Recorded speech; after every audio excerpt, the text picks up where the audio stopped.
At the end of the month, we need to reconcile our accounts to get ready for the next month. This is a relatively short process, but a vital one to make sure our budget is accurate and still directing us towards our current goals. Our priorities can change over time, so it is a good strategy to check our progress and reevaluate our goals at the end of each month. The first thing we need to do is log into our bank and get the current balances for all the accounts we are tracking in Ploutos Budget. Verify the account balances in Ploutos match what your bank says your balances are. If there are any discrepancies, then add in the missing transactions. Now we can go through and empty any categories that still have a balance that we don't want to build up a sinking fund for. We will also cover any overspending we have in our categories. We can pull needed money from our budget amount or another category.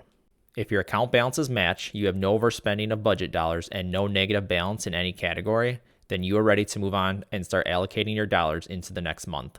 To easily carry your goals forward, we can press the Check All button and then press Copy Goal from the quick actions.